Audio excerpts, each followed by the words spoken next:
TIA. Allô Pierre? Allô Jérôme? Ouais, comment tu vas? Ouais, top, super.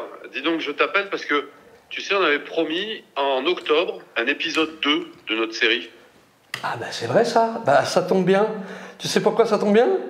Non? Bah parce qu'il est commencé. Tu viens d'entamer l'épisode 2 de notre série à quoi tu joues. De mémoire, l'épisode s'appelle « Pourquoi nous aimons autant les conflits ». T'es prêt? On se le fait? Ah bah oui, j'arrive. Bon, ok. À tout de suite. À tout de suite.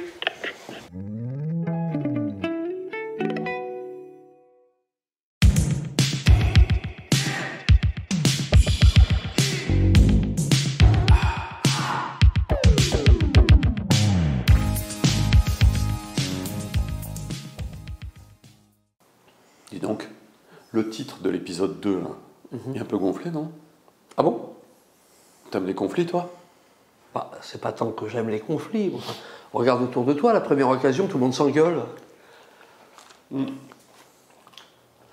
C'est pas faux. Hein, ça fait des millénaires qu'on se fait la guerre, après on dit qu'on n'aurait pas dû la faire. C'est ça. Comme toi et moi, on sait qu'il existe 4 raisons pour lesquelles les gens vont préférer le conflit à la communication sympa. On leur explique? Tu m'aides? Commence, moi je finis mon sandwich. Ok. Un conflit, dans le fond, c'est un jeu et tout le monde aime jouer. Mais dans un jeu, il y a quelqu'un qui gagne, quelqu'un qui perd. Et quand on parle de jeu psychologique, ce qu'on gagne est psychologique et ce qu'on perd, c'est psychologique aussi. Les jeux, on y joue depuis l'enfance, on est surentraîné. Alors c'est quoi le premier gain quand on joue à un jeu psychologique, quand on entre dans un conflit? Qu'est-ce qu'on gagne en premier? Le sentiment de puissance. Ce qui est génial dans les jeux psychologiques, c'est qu'il y a quelqu'un qui perd. Au pire, il y a tout le monde qui perd. C'est ça. En fait, si j'ai causé du tracas, du fracas, si j'ai créé un conflit, si je suis à l'origine d'une bagarre, je me sens fort. Même si j'ai perdu, c'est ça qui est fou. Ah ouais, il vaut mieux perdre à deux que de prendre le risque de ne pas gagner, ou alors de faire perdre l'autre. Exactement. La deuxième raison pour laquelle nous adorons les jeux psychologiques et déclencher les conflits, c'est que nous pouvons les utiliser pour valider les croyances. Je m'explique. Je vais déclencher une bagarre, un débat stérile avec quelqu'un pour prouver quelque chose qui m'arrange bien. Quand j'étais gamin, il suffisait que je fasse croire à mon environnement que les maths, c'était pas pour moi, pour pouvoir me débarrasser des maths plus tard à l'école. Et on fait tout ça encore à l'âge adulte. Ah ouais, alors nous provoquons des complots, des débats stériles sans fin, tout ça pour renforcer des croyances que je comprends être stupides, quoi. Il y a aussi la charge d'adrénaline, troisième bonne raison de ne pas résister à lancer les conflits. Et oui, les disputes, c'est un moyen facile de générer de l'émotion, alors que la communication saine, ma foi, quel ennui. L'adrénaline et la dopamine sont deux hormones que nous produisons en cas de colère ou en cas de peur. Du coup, c'est super facile de s'en procurer, il suffit de lancer des conflits. Et de là à aimer ça, il n'y a qu'un pas. C'est une addiction.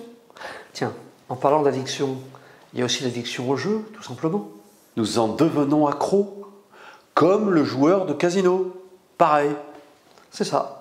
Et on finit par croire qu'on est invincible. Et va résister à ça. La quatrième raison d'aimer les conflits, c'est que ça rapporte. Alors à chaque fois que j'ai gagné un trophée. Alors le trophée du plus malin, le trophée du plus fort, le trophée de je ne sais pas quoi du tout, mais c'est un trophée. Et oui. Et à chaque fois que je perds, je gagne quand même. Je gagne par exemple le droit à la revanche. Je gagne le droit du statut de la victime. Je gagne la permission de me sentir honteux. Je gagne même le droit de me sentir coupable. La culpabilité, je vois moins l'intérêt sur ce truc-là.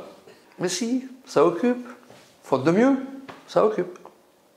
Alors, nous avons dit 4 raisons pour lesquelles nous avons du mal à résister aux jeux psychologiques. Le sentiment de puissance. Renforcer nos croyances. C'est addictif. Ça rapporte. Alors, du coup, Pierre, on parle de quoi dans l'épisode 3? On a beaucoup parlé des jeux psychologiques, ça serait bien qu'on commence à expliquer ce que c'est. C'est pas faux.